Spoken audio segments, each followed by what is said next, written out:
Hey guys, what's up? Welcome back for another episode of Elite Life with Sam. I'm your girl Sam, and we are going to jump right into it this week. Listen, somebody called me high maintenance on social media this week, and for the first time ever, it did not offend me because hell yes, I'm high maintenance. I'm the one maintaining it. Here's the deal. Women are in a completely new space than ever before in history, but we just haven't caught up mentally to match that. Listen, women have more rights, we have more autonomy, we have more independence than ever before in history, and yet we're still waiting for permission to act on it. And so we're going to talk about it today. We're going to get into the nitty gritty of it and how we need to reframe our mindset and change the way that we interact with the world. Did you know that right now, more women own businesses than ever before in history? And in 2024, almost 50% of new businesses were started by women.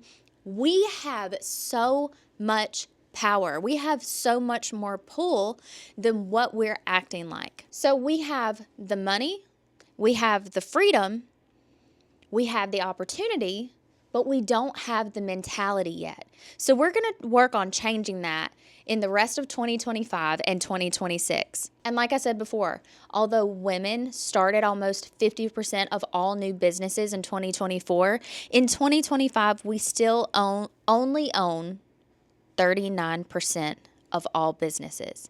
Now, I don't know about you, but that just doesn't sound right to me. And one of the reasons I feel like women aren't showing up in their power is because we're trying to emulate the masculine too much. We haven't found ownership in functioning in the feminine. We think that business owning, being a CEO, being an entrepreneur, that's a man's game. Why? Because that is what we have been fed our whole lives. Business has to be structured a certain way, ran a certain way, and that's it. That's the end all be all. But I'm here to tell you that when we function in our feminine, we're able to conquer anything. We're able to build industries. We're able to conquer massive businesses. And doing that means that we utilize our empathy, our community building.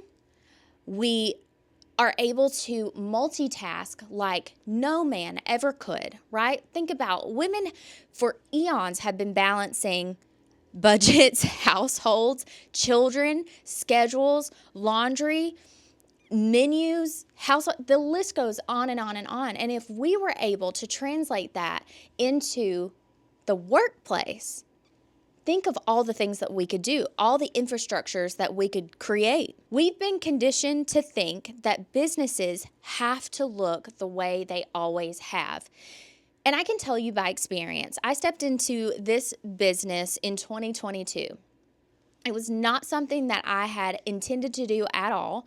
I had my own business. I was in a very female-dominated space. I had a boutique, and I'm sure a lot of you, if you've been following along my social media journey for any number of years, you remember my online boutique. And before that, I had a wildly successful business in the painting industry. I had a decorative painting and interior design business, and I absolutely loved it. Although I did have to enter into a lot of male-dominated spaces in the painting industry through construction, it was majority female embodied, if that makes sense. And so in 2022, when Rich and I had the discussion about me coming on at Elite Customs, this is a heavily majority male dominated industry. And I will be honest, in the beginning, the first year, I really floundered. I was like, what in the hell am I doing here? Where do I fit in? I'm never going to be able to carve out my own space. And that's because I was trying to put on a shoe that never was intended to fit me. I had to sit down, go back to the drawing board, look at the landscape of the current industry and go, where do I fit in?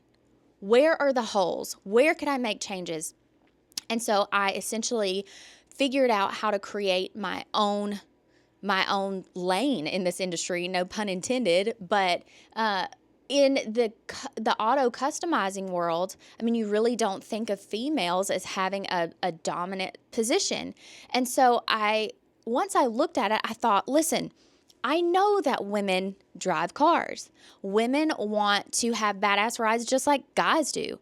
What we don't want to do is sit down and study every make, every model, every possible customization that could ever be available. We don't want to get into a pissing match with anybody online. We don't want to infiltrate male-dominated car communities.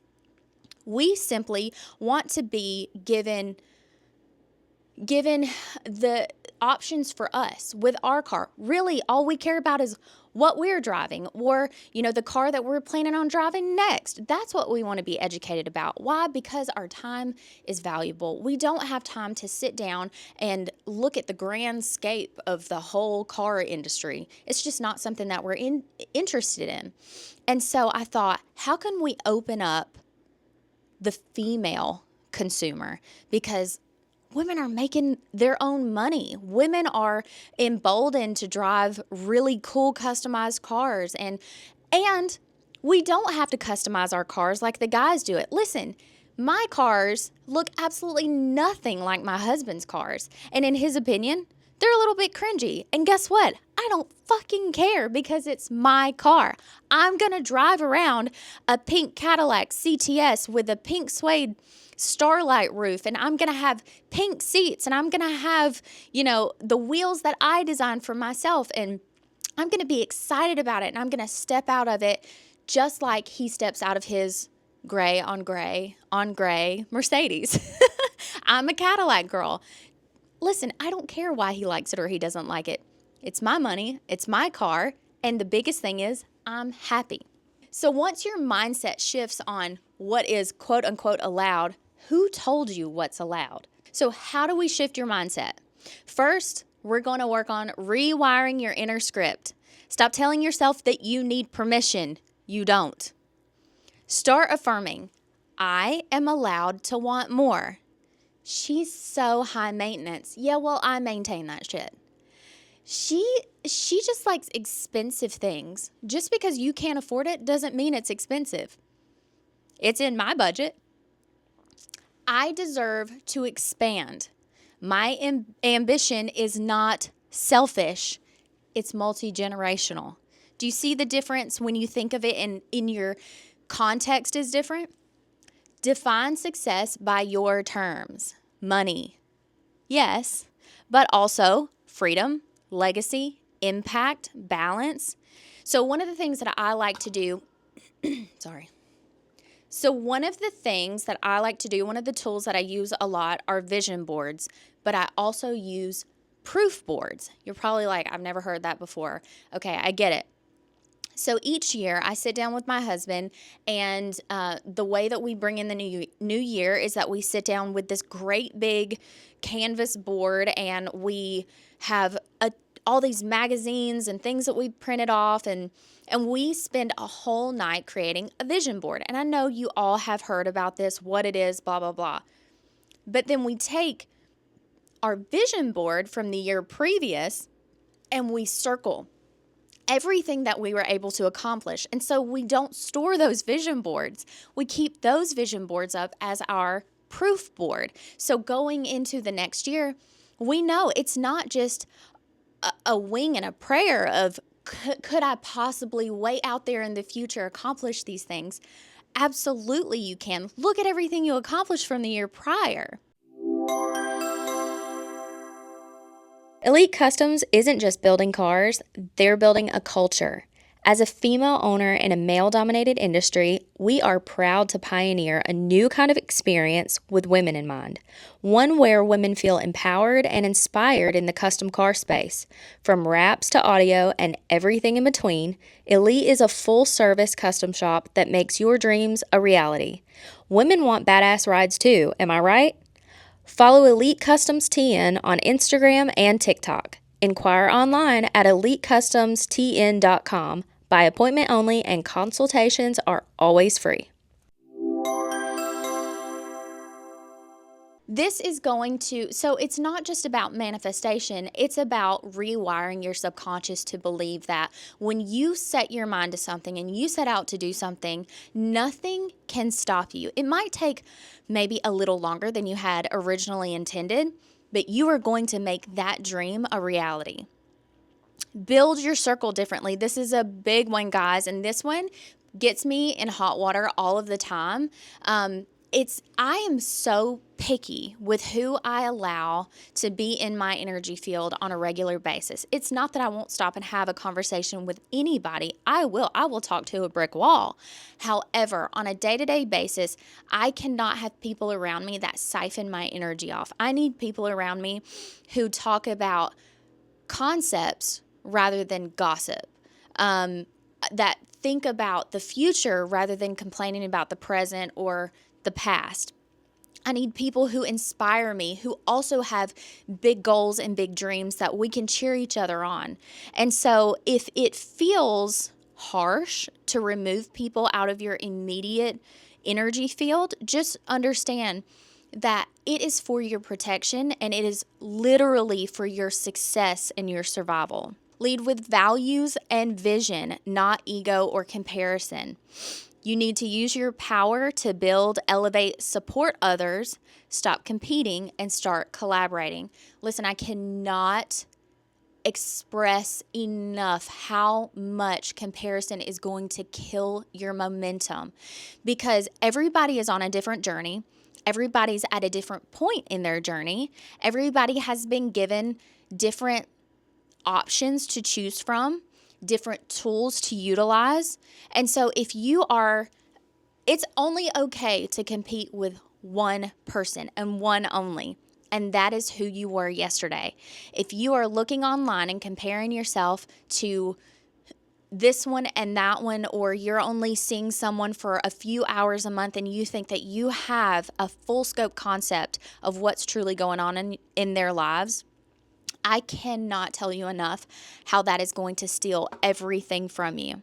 And the last point is that you have to honor your feminine energy as strength. We kind of touched on this in the beginning, but how we are trying to emulate masculine energy in the workforce and in accomplishing really anything in life. And that is going to be a massive downfall for you because, one, women really can't function in their masculine energy for long periods of time and be at all mentally or physically healthy. It's going to run you down. It's going to steal so much joy from you. Women are meant to work on a 28-day cycle hormonally, and men work on a 24-hour cycle hormonally. And so if we're not honoring the way that we were created, if we're not getting to know ourselves and when we can be most productive versus when we need to give ourselves a little bit more grace, and this has to do with everything, whether it's in the workplace or it's with the way that we're dressing or the way that we're working out or even the way that we're feeding our bodies. One of the biggest tools that I can encourage you to utilize is learning the phases of your hormone cycle and functioning within those. Every day, you're not going to wake up and be the most motivated, tip-top version of yourself, and that is okay, because if you learn your cycle and you learn I can do all of these things, say in the first 2 weeks, and then I'll back off and I will move into a different type of phase, in the 3rd week and 4th week, however that looks for you. So as an example for myself, the first 2 weeks after I am finished with my period is extremely energetic. I can accomplish anything. Currently, I'm within that window.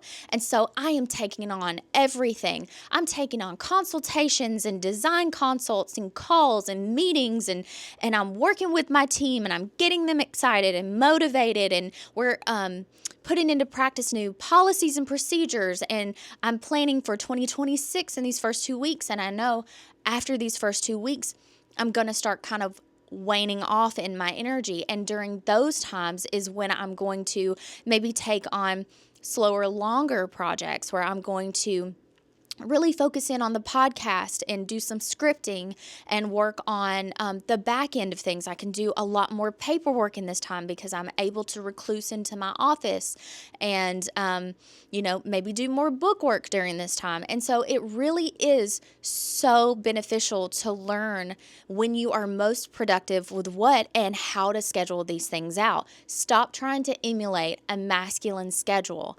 And if you are in a position where you can't control that, maybe as much, maybe you're working for somebody who has you on a strict day-to-day schedule, figure out how you can micro schedule within that overall day, work day. There are ways to fluctuate a little bit. And finally, I always like to leave you guys with an affirmation. I want to leave you with this one. You don't need to shrink to fit in.